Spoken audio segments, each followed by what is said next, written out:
Note किया जाए, बात करते हैं। ओके, हेमंत तिवारी जी को लाया जाए, बहुत ही जाने माने पत्रकार, पॉलिटिकल एनालिस्ट हैं। हेमंत जी, आपका स्वागत। मैं थोड़ा सा कंफ्यूज हो गया आज इन लोगों के, खासतौर पर ये जो दो बड़े दल हैं ना, इनका बड़ा अजीब पॉलिटिकल बिहेवियर है। ये जब यूपी में आते हैं तो थोड़ा बांट देते हैं, लेकिन दूसरे राज्यों में जाते हैं तो ये दरवाज़ा भी नहीं खोलते हैं कि बाहर आदमी खड़ा है आपका दोस्त यूपी वाला, उसको बुला के एक गिलास पानी ही पिला दो। हलो भी नहीं करते हैं ये लोग। हाँ ब्रजेश जी, ये जो राजनीति है ना आज के दौर की, ये काफ़ी दिनों से तेल लेने चली गई, अभी लौटी नहीं है, उसकी प्रतीक्षा है। ये आपने एक शब्द इस्तेमाल किया, सुविधा की राजनीति, यानी सहूलियत की राजनीति, स्वार्थ की राजनीति, और जो मौका परस्ती की राजनीति, यानी अवसरवादिता की राजनीति, ये सब खाली इसके अंग प्रत्यंग हैं जी। सियासत सहूलियत के लिहाज से चल रही है। कम से कम जो एलायंस पॉलिटिक्स इस देश में देखी जा रही है उससे यही साबित होता है।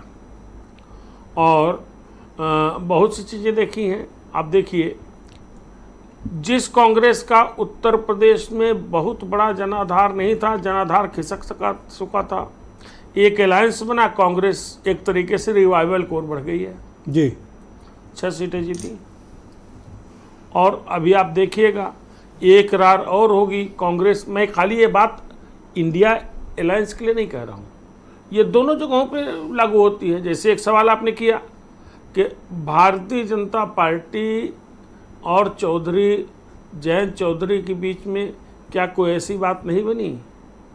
जाटों की बेल्ट है हरियाणा और जाटों के नेता हैं जयंत चौधरी, इनके लिए क्या कोई गुंजाइश नहीं रह गई थी? नहीं, ये वही बात है कि जैसे आप जौनपुर के रहने वाले हैं और मैं कहूँ कि आपको सुल्तानपुर नहीं जाना है या सुल्तानपुर नहीं देंगे आपको, या वहाँ के न्योता मत किया करो। नहीं, मैं उसी बात पर रहा हूँ।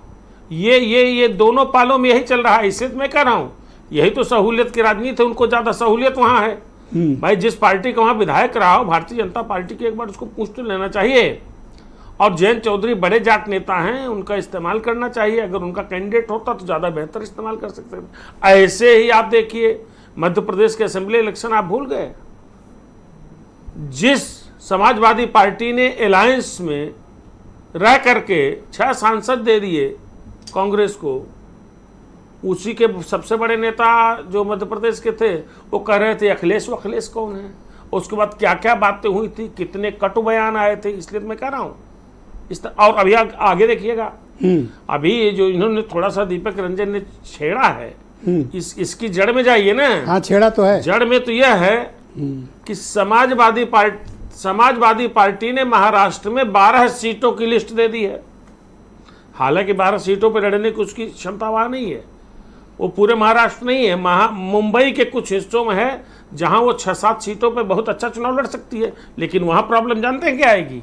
वहाँ समाजवादी पार्टी का जो आधार है, यानी मुस्लिम वोट बैंक, वही आधार वहाँ कांग्रेस का भी है। यहाँ भी कहानी चलेगी। इसीलिए तो बात रख दी गई कि अब यूपी के बाई इलेक्शंस में कौन किसको कैसे देगा, ये तय होगा कि महाराष्ट्र में आप हमको कितना दे रहे हो।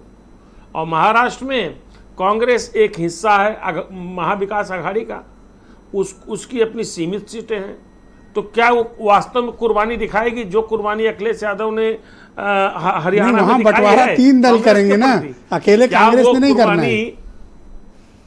जी, यही बात है। और जहाँ तक जम्मू कश्मीर में चुनाव लड़ने की बात है, ब्रजेश जी, मुझे इस बात की प्रबल संभावना नज़र आती है कि कहीं हो सकता है आने वाले दिनों में होनोलुलु में चुनाव हो रहे हैं, कुछ पार्टियां लड़ने चली जाएं। धन्यवाद। अच्छा, आप बता रहे थे कि राजभर जी, निषाद जी भी जाने वाले थे, फिर ऐन वक्त पर इनका प्लान बदल गया कश्मीर का, क्या हुआ था? हाँ, हमको किसी ने बताया था। नहीं, एक बार आपने ही चर्चा में जिक्र किया। नहीं, आप ही कह रहे थे, मैं कहाँ ये सब बोलता हूँ। निषाद पार्टी और एसपीएस, ये सब बातें तो आप किया करते हो, हमें तो ज्यादा जानकारी भी नहीं। अच्छा, हाँ, नहीं, हमको लग रहा है वीरेंद्र सिंह ये बात कर रहे हैं। हाँ, तो आ गए हैं वीरेंद्र जी, सुन रहे हैं आपको अभी।